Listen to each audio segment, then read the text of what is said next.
उन तमाम आवाज़ें जो अभी तक सत्ता के गलियारों में गुम हो जाया करती थी, वो सत्ता के गलियारों के उनके कानों तक पहुंचाने की जिम्मेवारी है। और इस सरकार में मुद्दे ही मुद्दे हैं। ये सरकार का फेल्योर तो अपने आप में ऐतिहासिक होने वाला है। जो राज्य झारखंड 23 साल इस राज्य के हो चुके हैं, लेकिन शिक्षा व्यवस्था और साथ साथ जो रोजगार की व्यवस्था है, उन तमाम चीज़ों पे जैसे कार्य होना चाहिए वो फिलहाल नज़र नहीं आया है। नक्सलवाद पे तो मैं पूरे दावे के साथ कह सकता हूँ कि 5 साल जब गवर्नमेंट रही थी भारतीय जनता पार्टी, तो हम लोगों ने नक्सलवाद पे पूरी तरह से हम लोगों ने नकेल कस दिया था। नमस्कार, मैं लीजा और आप देख रहे हैं #भारत न्यूज़। नेता प्रतिपक्ष अमर कुमार बावरी फिलहाल हमारे साथ मौजूद हैं और आज 23 साल का स्थापना दिवस मनाया गया और ऐसे में आप भी मंचासीन रहे, तमाम चीज़ें दिखाई पड़ती है यहाँ पे। लेकिन क्या जिस राज्य को 23 सालों में जहाँ होना चाहिए था विकास में, क्या वो राज्य आज वहाँ नज़र आ रहा है? बहुत लंबी दूरी तय की है हम लोगों ने, ऐसा नहीं कि नहीं किया है। कहाँ तक हम लोगों ने तय किया है इंफ्रास्ट्रक्चर में। हम लोगों ने अपना विधानसभा बनाया, हम लोगों ने अपना हाई कोर्ट बनाया, हम लोगों ने सड़क की कनेक्टिविटी बनाई। 50,000 किलोमीटर से ज़्यादा सड़क इन 23 सालों में हम लोगों ने बनाया है। गांव तक पहुंचने का काम किया है। कई जगह जहां हमको पहुंच सकते थे वो नहीं पहुंच पाए। इसका कारण भी रहा 23 साल में कि तो गठबंधन की सरकारें रही, और गठबंधन की सरकारों का पहला जो दायित्व रहता है वो सरकार बचाने का रहता है। अनस्टेबल गवर्नमेंट, अनस्टेबल सरकार के कारण, अनस्टेबिलिटी के खतरे के कारण बहुत सारे निर्णय नहीं ले जा सके थे। लेकिन पिछले 5 साल जो कार्यकाल रहा था भारतीय जनता पार्टी का, उसमें हम लोगों ने कई एक बुनियादी कार्य किए हैं और परिवर्तन हम लोगों ने रेखांकित करने का काम किया है। लेकिन कुल मिलाकर अगर हम विवेचना करें तो 23 साल में जहां हमको होना चाहिए था वहां हम लोग नहीं पहुंच पाए हैं। लेकिन ऐसा भी नहीं कि हम लोग सिफर में हैं। हम लोगों ने दूरी तय की है, लेकिन उस दूरी को और तीव्र गति से आगे बढ़ाया जा सकता है। कई अहम मुद्दे हैं। अगर नक्सलवाद की बात की जाए, साथ साथ शिक्षा व्यवस्था की जो बात की जाए, उन्हें दुरुस्त करने की फिलहाल ज़रूरत दिखाई पड़ती है और वो सही रूप से दुरुस्त नहीं है। लचर शिक्षा व्यवस्था भी है, नकेल हमने नक्सलवाद पे भी नहीं कसा है। आज भी कई ऐसे क्षेत्र हैं जहाँ पे नक्सल पीड़ित दिखाई पड़ते हैं। तो इन तमाम चीज़ों पे ध्यान देने की आवश्यकता थी, लेकिन वो ध्यान नहीं दिखाई पड़ा, ना बीजेपी की सरकार में, ना ही अभी जो सरकार आई है उसमें। क्या कुछ कहेंगे? अब नक्सलवाद पे तो मैं पूरे दावे के साथ कह सकता हूँ कि 5 साल जब गवर्नमेंट रही थी भारतीय जनता पार्टी की, तो हम लोगों ने नक्सलवाद पे पूरी तरह से हम लोगों ने नकेल कस दिया था। और देश के अंदर जब से आदरणीय प्रधानमंत्री जी नरेंद्र भाई मोदी जी आए हैं, एक यूनिफाइड कार्यक्रम बना करके नक्सल उन्मूलन का जो है वो अपना जो है गृह मंत्रालय कर रहा है। और अपने गृह मंत्री अमित शाह जी लगातार इस विषय को लेकर गंभीर है।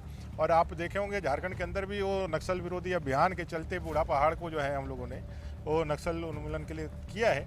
और पिछले सरकार में पलामू से लेकर नेतरहाट से लेकर सभी जगहों में हम लोगों ने लोगों का आना जाना, उनका नागरिक जीवन को हम लोगों ने सुगम बनाया था। नक्सलियों पे एक भय का वातावरण। हाँ, बात यही है कि भाई जैसे ही सरकार बदली, वो जो अभियान था वो अभियान में थोड़ी सी शिथिलता आई, और जिसके कारण जो है चाईबासा और गुलकेरा के क्षेत्रों में अभी भी नक्सली गतिविधियाँ हो रही है। तो ये तो सरकार के ऊपर डिपेंड करता है कि वो किन चीज़ों को सीरियसनेस के साथ लेते हैं और किस चीज़ों को वो पोषण करना चाहते हैं कि उनका उन्मूलन करना चाहते हैं। तो सरकार पर डिपेंड करता है। बावरी जी, आप पे एक बड़ी जिम्मेदारी दिखाई पड़ती है फिलहाल, क्योंकि नेता प्रतिपक्ष के तौर पे अब आप सदन में कई अहम मुद्दों को रखेंगे। क्या कुछ तैयारी है और कैसे अब आवाज़ अपनी बुलंद करते हुए नजर आएंगे? क्योंकि बाबूलाल जी को तो लगातार जो चीज़ें दिखाई पड़ती थी, उन्हें वो सम्मान, वो तमाम चीज़ें नहीं दिया जाता था। लेकिन फिलहाल आपके ऊपर, आपके कांधे पे एक अहम जिम्मेदारी है। ये भारतीय जनता पार्टी ने यह दायित्व दिया है, तो ईमानदारी के साथ इसको पूरा करना है। 3.5 करोड़ झारखंड की जनता के आवाज़ को सरकार तक पहुंचाना है।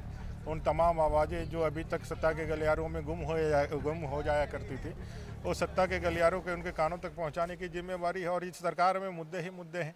ये सरकार का फेल्योर तो अपने आप में ऐतिहासिक होने वाला है। आज चूँकि ऐसा मंच भी नहीं है, ऐसा दिन भी नहीं है कि हम उन सारी चीज़ों पे बात करें।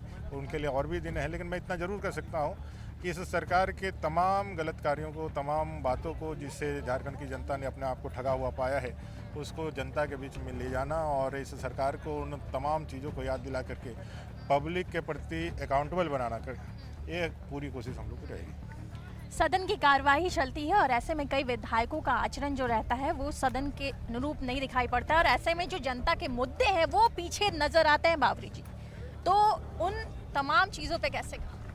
देखिए, इस पांचवें विधानसभा का जो स्थिति है इसके लिए जिम्मेवार तो सरकार है, क्योंकि नेता प्रतिपक्ष के साथ सदन का कोरम पूरा होता है। वैधानिक रूप से यह सदन उस तरह पूर्णता को प्राप्त करता है, लेकिन 4 सालों तक इन्होंने मान्यता ना दे करके एक तरफा सदन चला है, जिसको हम निरंकुश भी कह सकते हैं। निरंकुश सदन चला है और इसका परिणाम ये रहा है कि सरकार के गलत कार्यों पे कोई टीका टिप्पणी को सुनने के लिए तैयार नहीं था, वैधानिक रूप से कोई बोलने के लिए अधिकारी नहीं था, तो उन्होंने अपने हिसाब से खुले नेट में गोल चलाया और आज कई एक जटिल मामलों में फंसे हुए हैं, कई कानूनी शिकंजे में फंसे हुए हैं। ये जो स्थिति परिस्थिति पैदा हुई है सरकार की जो भ्रष्टाचार है या फिर सरकार की गलत नीतियाँ, जिसपे सही समय पे यदि नेता प्रतिपक्ष रहता और यदि विपक्ष की आवाज़ को सुनते तो इन सारी चीज़ों से उनको सचेत होने का मौका मिलता, लेकिन उन्होंने ये अवसर गंवा दिया। अपने लोभ लालच के लिए, अपने राजनीतिक हनक के लिए उन्होंने एक प्रयोग किया, लेकिन यह उल्टे उनके गले की फांस बन गई है और इससे उनका तो नुकसान हुआ है, झारखंड की जनता का भी नुकसान हुआ है। मुझे लगता है कि आने वाले समय में इस लोकतंत्र के मंदिर में इस तरह का दूसरा कोई प्रयोग ना किया जाए।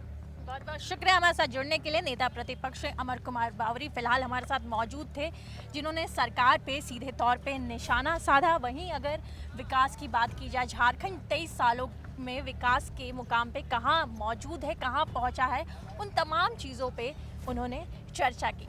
लेकिन सबसे पहला सवाल, सबसे बड़ा सवाल फिलहाल ये उठता है कि जो राज्य झारखंड 23 साल इस राज्य के हो चुके हैं, लेकिन शिक्षा व्यवस्था और साथ साथ जो रोज़गार के व्यवस्था है, उन तमाम चीज़ों पे जैसे कार्य होना चाहिए, उन तमाम मुद्दों पे जैसे काम होना चाहिए था, वो फिलहाल नज़र नहीं आया है। और ऐसे में इन तमाम चीज़ों को राज्य की जनता झेल रही है। फिलहाल तमाम पार्टियां एक दूसरे पे आरोप प्रत्यारोप कर रही हैं, लेकिन जो विकास का स्तर है वो आज भी वही। अब देखने वाली बात है इस राज्य में आने वाले दिनों में किस रूप से सही तौर पे काम हो पाएगा। ऐसी तमाम खबरों के लिए बना रहे #भारत न्यूज़ के साथ। कैमरा पर्सन मशहूद के साथ मैं लीजा, #भारत के लिए रांची से।